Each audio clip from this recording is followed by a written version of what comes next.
What's going on, guys? Welcome back to another New World guide. In this guide, I'm going to show you my Fire Staff and Great Axe build. Now, this is pretty much best in slot for me right now. A few things I have to change, but it's nearly there, and it's nearly 700 gear score for everything. Now, this can be used in both PvE and PvP.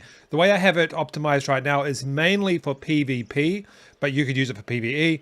Also, it will work fine just for that. You might have to change a few perks on some of your gear, but I'll show you everything right now so you can see how this works. Now, I've spent hours optimizing this build to get more crit chance and to also just be a great build. This thing is pretty OP. So let's get into everything that you need to know. So the first thing I'm going to show you is I am running this headpiece with accelerating flamethrower because we are using that ability, shirking heals, and health. This is one that I crafted myself. We are also running the featherweight, which is refreshing, physical, aversion, and health. This glove I am going to change, but I'll run the same perks. Enchanted ward, refreshing. I am going to change empowering breaker to a perk one for that enhances one of my abilities. Sorry. These pants is freedom, striking condition, and health. I do want to craft a 700 piece for this and take away strike conditioning. And then we have this piece, which is from the faction marketplace, which is enchanted ward, refreshing, and health. Health is pretty OP right now, but you could change it out to something else if you like. But that's what I'm running on my 5 gear pieces. Now, for my amulet and my ring, I just crafted these. It's pretty much best in slot for me. Flame protection, because I get smashed by other mages. Health, and then fortify recovery. When you are hit while below 50% health, gain 20% fortify for 5 seconds. Now, I just rolled this, and that was the one that I got. So I'd actually had flame protection and health in my other slot. But it worked out pretty well because that's one that I would use anyway. Then we have this ring, which is best in slot. I give 7.1% more flame damage. I got hardy, and then my burning also lasts longer, which is obviously best in slot for this build. Then we have this earring, which is refreshing, toast, and regenerating. Now, people sleep on regenerating. I don't really know why a lot of people don't use it, but this helps me immensely, especially when I am at low health. It essentially regenerates your health for you. And I've been in many situations where I've been down to my last health, and one more hit or one more tick from a damage over time would have killed me. But regenerating has come out clutch and helped me survive. With New World, there's a lot of damage over time stuff. So like bleeding, fire, and all that sort of stuff, poison. And what happens is that ticks down. Regenerating kind of fights that in the opposite way, where you tick down a percentage, but then you're also regenerating a percentage as well. So those damage over time effects don't have as much of an effect because it's working against regenerating every second.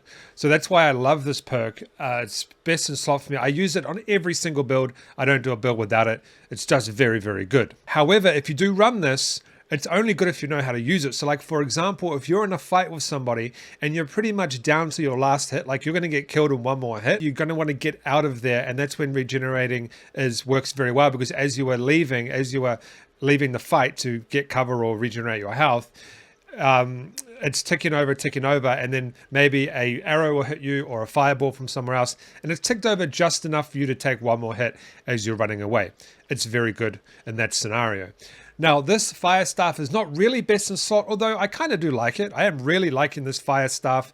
There's other perks that I could get instead of Keen and Vicious, but there's a reason why I like this is because I don't have Keen Awareness on any of my jewelry. I went with Fire Damage instead because you can only pick one. So I do really like the Vicious on this Fire Staff, that extra 6.9%, and then Empowering Fireball because I run that ability. And then Keen, Keen I'm talking about. I like Keen because I get that extra critical chance. And then Vicious is also good for that extra critical damage. I'm actually really liking this Fire Staff. I don't even know if I'm going to change it. I might just stick with it. And then I'm running this artifact Great Axe, which everyone probably knows about. It's pretty OP. It converts pretty much all of your damage to void damage. Okay, now these are the gems that I'm running. I'll actually just go over the stuff that I'm running down here because these are the gems. So I'm running 3 elemental gems, resistance, which is fire, void, and nature. And then I'm running some thrust damage resistance because the bows are pretty... there's a lot of them in Season 3. And then I'm also doing 2% fire damage for every rune glass that I have. So it gives me extra fire damage as well. And then I'm just running void and fire on the jewelry here. And then on the fire staff, I'm running a diamond rune glass.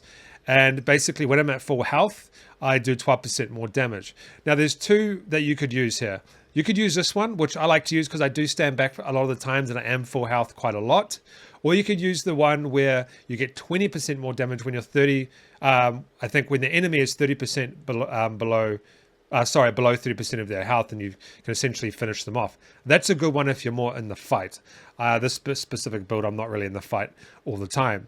I'm running the regeneration serum, and then I'm also running the oak flesh balm. As far as abilities go, this is the ability tree that I have. I'm not going to go through every single one. You can pause it and you can go through. The only thing I would potentially change is if you want, you could run a burnout, which is very good.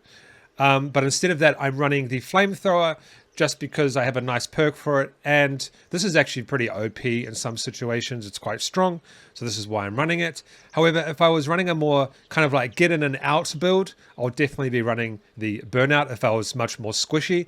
But with this build, I'm actually a little bit more tankier because I have quite a bit more health.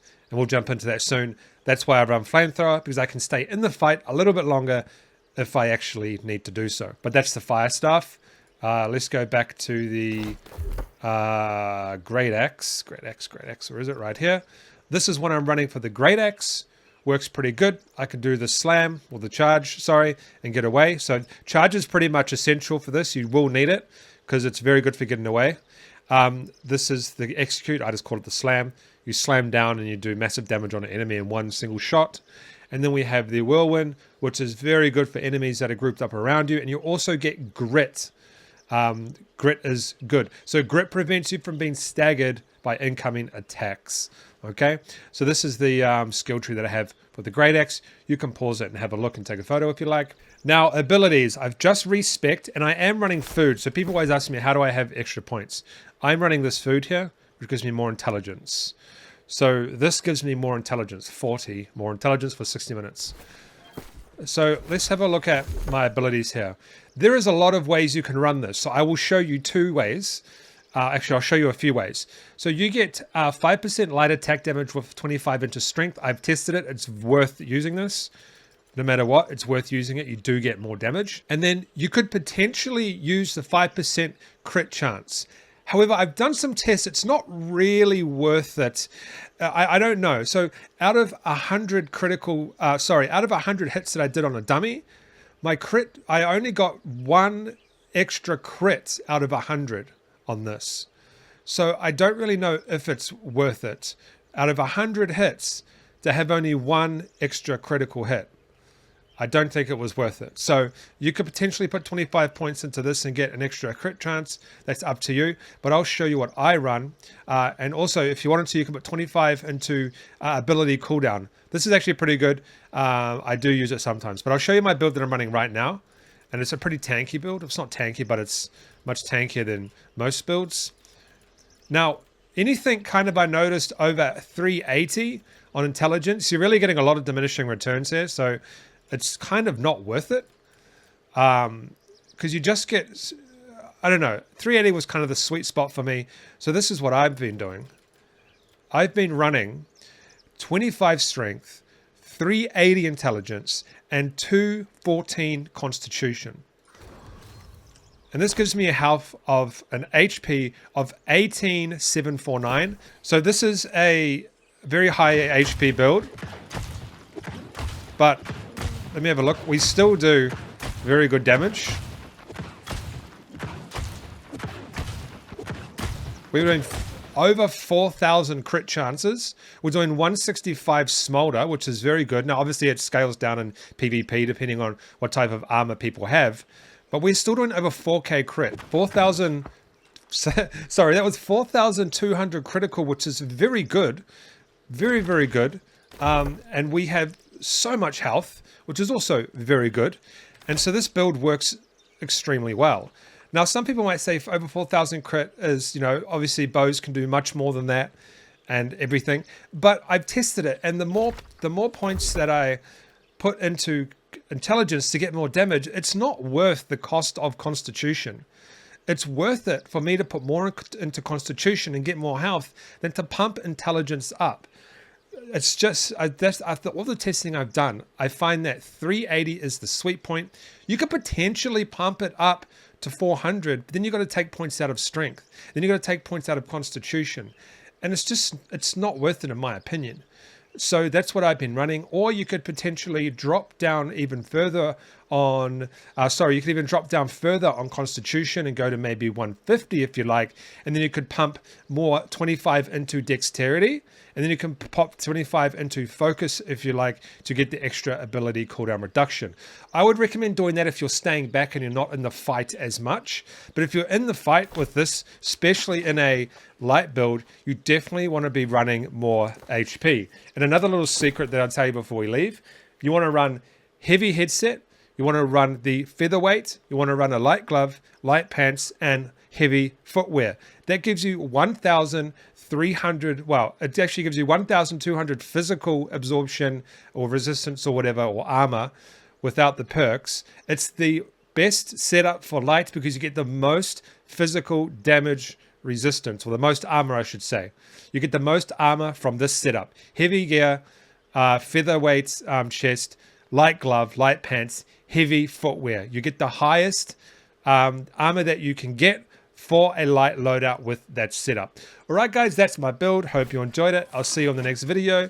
Go and have fun with the Fire Staff and Great Axe Mage build, and I'll see you in the next video.